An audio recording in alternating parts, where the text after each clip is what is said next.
మాతృదేవో భవ, పితృదేవో భవ, ఆచార్య దేవో భవ, అతిథి దేవో భవ. మరి మీరందరూ కూడా తల్లిని, తండ్రిని, గురువుని అందరినీ గౌరవిస్తున్నారా?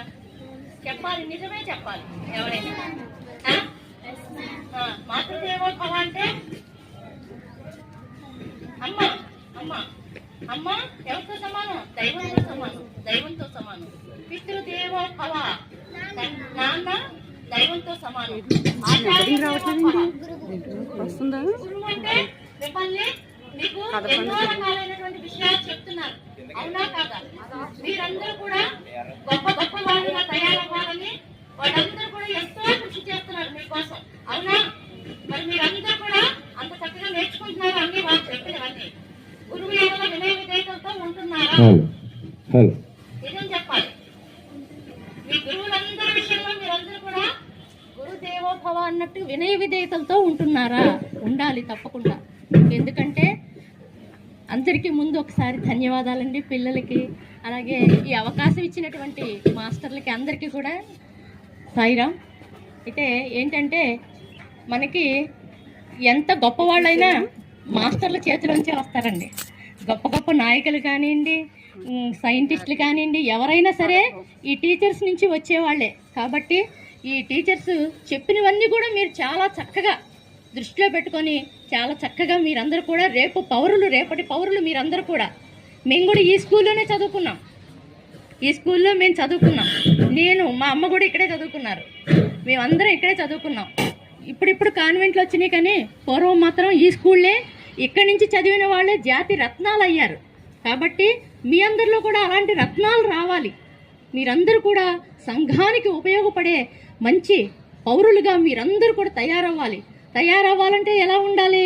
చక్కగా విద్యార్థులు అంటే వినయ విధేయతలతో ఉండాలి, పెద్దల ఎడల గౌరవం ఉండాలి, గురువుల ఎడల కూడా ఎప్పుడు కూడా గురువు చెప్పినవన్నీ మీరు చాలా చక్కగా ఏ రోజు వర్కులు ఆ రోజు పూర్తి చేసుకోవటం, క్రమశిక్షణ. ఏ రోజైనా మాస్టర్లు కొంచెం లేటుగా వస్తే ఏం చేస్తుంటారు? అలర్ట్ చేస్తారా? బాగా చేయకూడదు.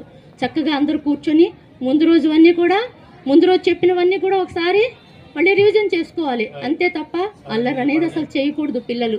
ఎందుకంటే మీరందరూ భావి భారత పౌరులు. మీ అందరి నుంచి మళ్ళీ చక్కటి తరం రావాలి, మంచి తరం రావాలంటే మీ గురువులు మీరే కారకులు అవుతారు, మీ పేరెంట్స్. కాబట్టి పెద్దలు చెప్పిన మాట వినండి, ఇంటికి వచ్చిన అతిథుల్ని గౌరవించండి, మీ గురువు చెప్పినవన్నీ కూడా మీరు ఆచరించి చక్కగా మంచి పౌరులుగా మీరు తయారవ్వాలి. ప్రేమ్చంద్ అని చెప్పి అలహాబాద్ దగ్గర ఒక రచయిత ఉన్నారు.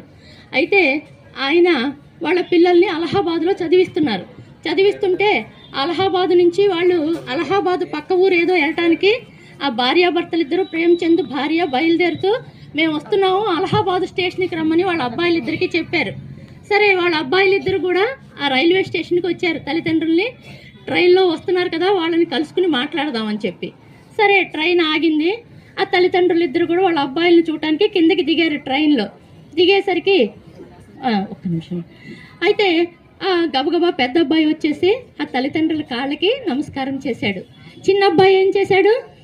హాయ్ డాడ్, మామ్, బాగున్నారా, క్షేమంగా ఉన్నారా అని చెప్పి అడిగేసరికి సరే అయిపోయింది. కాసేపు మాట్లాడుకున్నాక ఇక ట్రైన్ బయలుదేరిపోతుందని సిగ్నల్ వస్తుంది కదా, వాళ్ళు ట్రైన్ ఎక్కేశాక మళ్ళీ ఒకసారి ఈ పెద్ద అబ్బాయి మళ్ళీ టాటా చెప్పాడు, వెళ్ళరండి అని చెప్పి టాటా చెప్పాడు. సరే, ఈ ట్రైన్ ఎక్కి కూర్చున్నాక ఆయన ప్రేమ్చంద్ దిగాలుగా కూర్చున్నాడట. కూర్చునేసరికి భార్య అడిగింది, ఏంటండి మీకు నమస్కారం చేయలేదని మీరు ఫీల్ అవుతున్నారా చిన్న అబ్బాయి అని? అబ్బెబ్బే అలాంటిది ఏం లేదు, ఫీల్ అవటం కాదు, ఈ రోజు ప్రవర్తనే వాళ్ళ భవిష్యత్తులో వాళ్ళ జీవితం ఉంటుంది, అందుకోసం నేను కంగారు పడుతున్నాను అని చెప్పాడట. తర్వాత వీళ్ళిద్దరూ చదువు పూర్తి చేసుకున్నారు.